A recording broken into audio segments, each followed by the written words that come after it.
Cette vidéo est dédiée à l'algorithme de Dijkstra de calcul d'un chemin de poids minimal dans un graphe pondéré.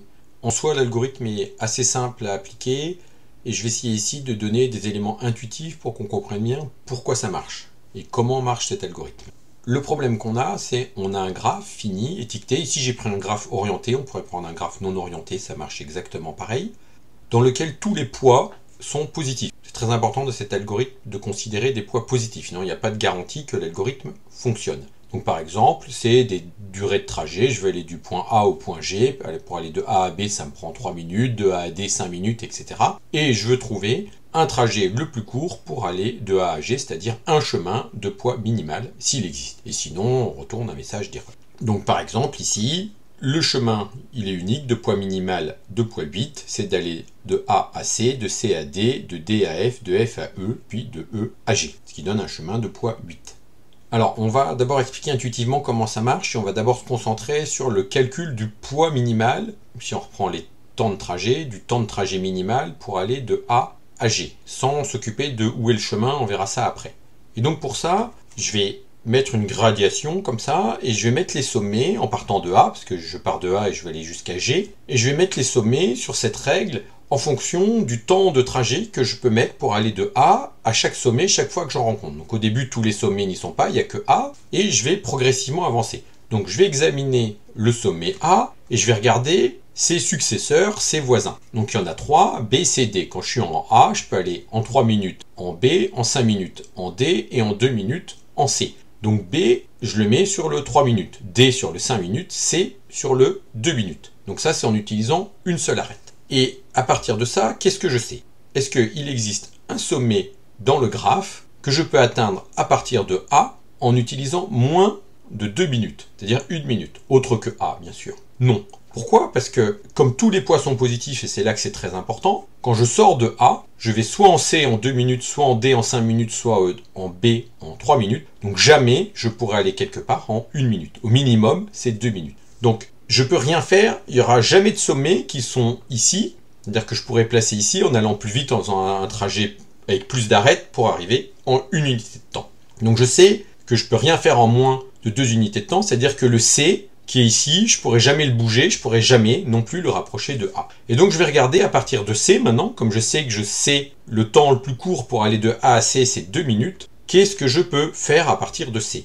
À partir de C, je peux utiliser une seule arête ici pour aller en D en 1 minute. Et si j'utilise cette arête, qu'est-ce qui se passe? Le D que j'ai mis en 5 unités de temps, là en utilisant une seule arête, je sais qu'en venant de C, j'aurais mis 2 unités de temps, je vais remettre 1 unité de temps, et le D, en fait, je peux y aller en 3 minutes. Donc le D, je peux le décaler ici en faisant ce chemin-là. Et c'est comme ça que se déroule l'algorithme, c'est-à-dire on va découvrir des sommets, on va essayer de les tasser le plus possible vers la gauche pour regarder le temps minimal, le poids minimal à partir de A. Maintenant, B et D, qu'est-ce que je sais? Plusieurs choses, encore un peu la même réflexion qu'avant, c'est-à-dire que, est-ce qu'il y a un autre sommet que C où je peux aller en 2 unités de temps? Non, parce que je suis déjà allé en C, et en fait tous les sommets que je peux atteindre dans le graphe, il y a C en 2 unités de temps, c'est le seul, et après c'est B et D en 3 unités de temps, donc tout ce que je pourrais atteindre après, c'est forcément en passant soit par B, soit par D, et j'ai déjà pris 3 minutes, donc je pourrais pas aller plus vite. Donc je sais que tous les sommets après, ils seront après B et D. Donc B et D, ici, je peux les atteindre en 3 unités de temps et je pourrai jamais faire mieux. Donc je peux par exemple, maintenant que le C est bien à sa place, regarder à partir du B. À partir du B, qu'est-ce que je peux faire? Je peux utiliser ça pour revenir sur A, ça ne m'intéresse pas. Sur D, ça ne me fait pas gagner de temps, j'en prendrai plus. Et je peux prendre 6 unités de temps en plus, c'est-à-dire arriver à 9 et aller en E. Maintenant, toujours la même réflexion. Est-ce que D, je peux faire mieux? Non. Donc je vais regarder ce que je peux faire à partir de D. Donc j'examine le sommet D. Le sommet D, je peux aller à F avec 2 unités de temps supplémentaires. Donc je le mets 2 barres plus loin, le sommet F ici. Donc actuellement, avec les arêtes que j'ai explorées et que j'ai découvertes, je sais que je peux aller à C en 2 unités de temps, à B en 3, à D en 3, à F en 5 et à E en 9. Je sais que pour A, C, B et D, je ne peux pas faire mieux. Par contre, peut-être que pour F et pour E, je pourrais trouver des meilleures choses pour l'instant. Donc D, c'est réglé. Donc maintenant, je peux faire le même raisonnement pour F qui est en 5. Est-ce que je pourrais faire mieux pour F? Non. Parce que tous les sommets avant sont ici, et si je veux faire mieux pour F, c'est nécessairement en passant par E, parce que je suis obligé de passer par ces sommets-là, et ça va être plus long. Et je ne peux pas faire mieux pour f, je peux faire f en 5, donc f est bien à sa place, et je vais poursuivre pour f. F, je peux aller en E, donc le E en 2 unités de temps. Donc j'ai rapproché là le E qui était 9, comme je peux aller en 2 unités de temps, ça va arriver à 7, 2 crans plus loin que le F, et en G, avec 4 unités de temps, plus loin que le F qui est ici. Et je continue comme ça, le F est à sa place, le E, je sais qu'il est à sa place, je ne peux pas faire mieux que 7 unités de temps. Je regarde, maintenant en traitant le E, les deux arêtes, mon B ça ne m'intéresse pas, et le G qui est décalé d'un cran, ici. Le G, voilà, qui est décalé d'un cran qui s'est rapproché ici. Maintenant, je peux continuer. J'arrive sur le G qui est à 8 et je sais que je ne peux pas faire mieux. Et donc, je sais que je peux aller de A en G en 8 unités de temps et que je ne peux pas faire mieux.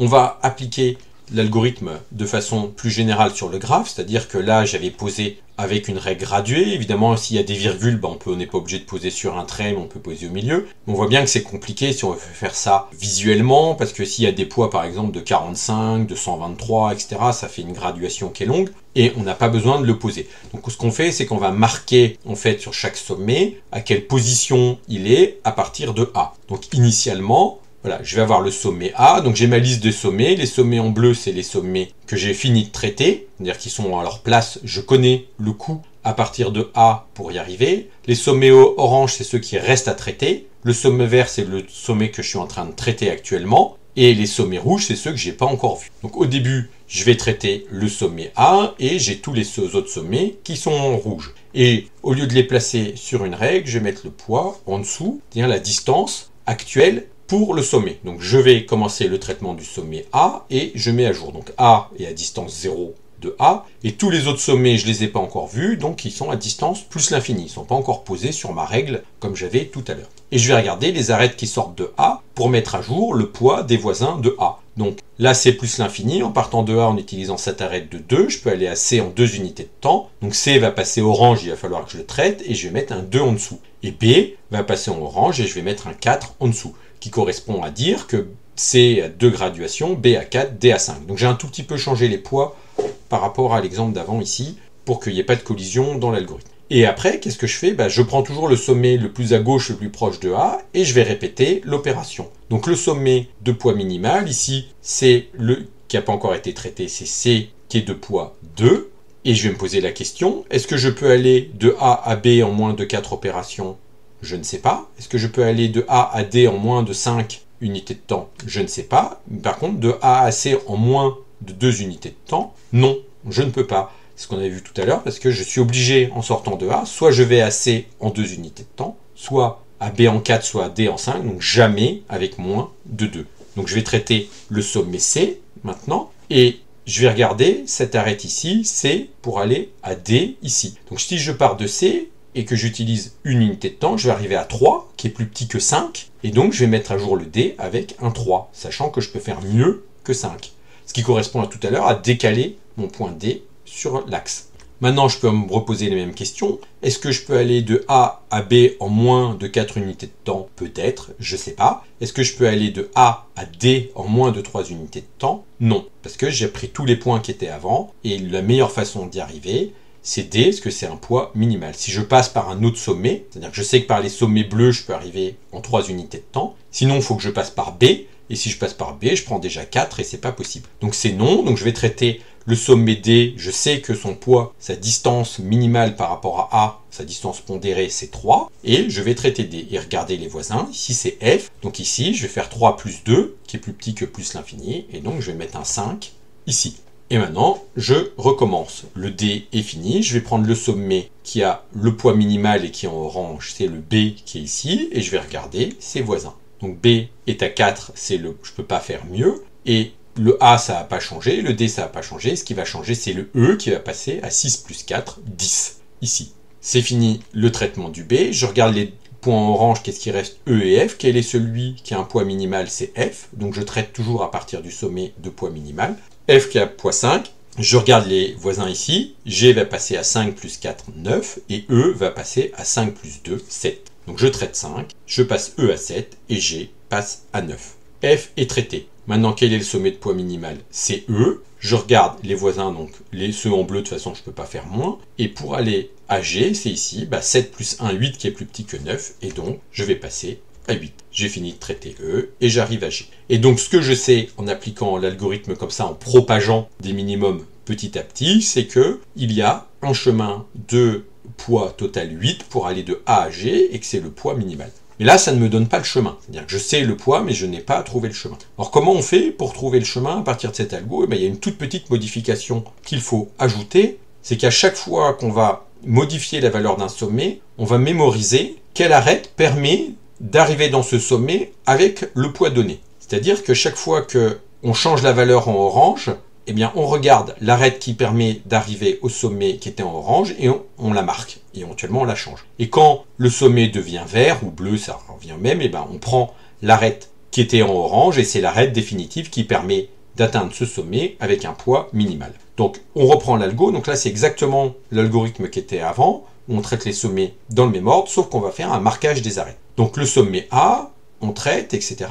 Et c'est le sommet. On regarde les voisins. Et donc là, je marque en orange ces trois arcs ici, de A à B, de A à D et de A à C, parce que ça dit que pour arriver à C avec un poids 2, je suis obligé de prendre cette arête-là avant. Pour arriver à D, cette arête-là avant. Pour arriver à B, avec un poids 4, cette arête-là avant. Je continue l'algorithme.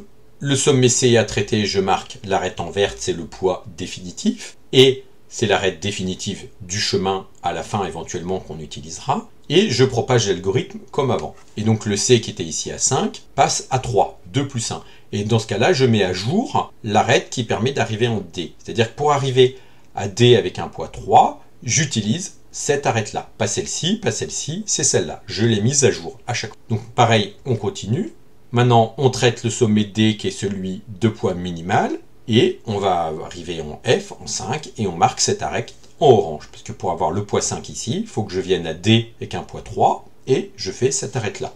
Donc à chaque fois, quand on a une arête orange, le poids qui est ici, c'est la somme, ici, du poids qui est sur l'arête et du poids qui est sur le sommet avant l'unique arête qui permet d'arriver comme ça. Maintenant, je vais passer à B et traiter. Je mets en 4 ici.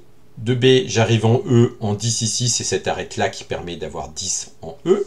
Maintenant, je vais passer au sommet F, ici, donc je marque cette arête en vert, et en traitant F, le 10 ici, il va passer à 7, 5 plus 2, 7, et donc, comme pour avoir 7, il faut que je vienne de F, et pas de B, je vais changer cette arête en orange ici, par une arête en orange ici, et j'obtiens cette arête-là. Et pareil pour le G ici. Maintenant, on continue l'algorithme pour arriver, on va traiter le sommet E ici, donc là, l'arête va passer en vert, et on continue l'algorithme. Ici, 7 plus 1, 8 qui est plus petit que 9. On va changer cette arête-là par cette arête-là en orange. Maintenant, je traite G qui est en vert. C'est le sommet final.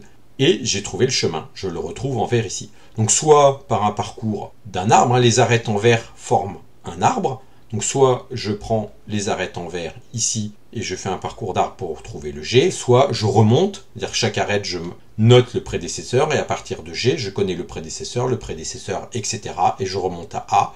Et comme ça, j'ai un chemin de poids minimal pour aller de A à G. Alors c'est un algorithme qui est très efficace. Sa complexité, si on programme comme ça, c'est quadratique par rapport au nombre de sommets du graphe. Donc c'est efficace, parce que le nombre d'arêtes, ça peut être quadratique. Et on peut utiliser des structures plus subtiles. Alors c'est un peu plus compliqué à programmer et avoir une complexité qui est en grand O du nombre d'arêtes plus S fois log de S. C'est-à-dire que si le graphe est creux et qu'il n'y a pas beaucoup d'arêtes par rapport au carré du nombre de sommets, c'est plus efficace. Mais déjà ici, ce qui est très important à noter et à ne pas oublier, c'est qu'il ne faut pas de poids négatif. Il y a d'autres algorithmes qui marchent quand il y a des poids négatifs, mais Dijkstra ne garantit pas un résultat correct avec des poids négatifs.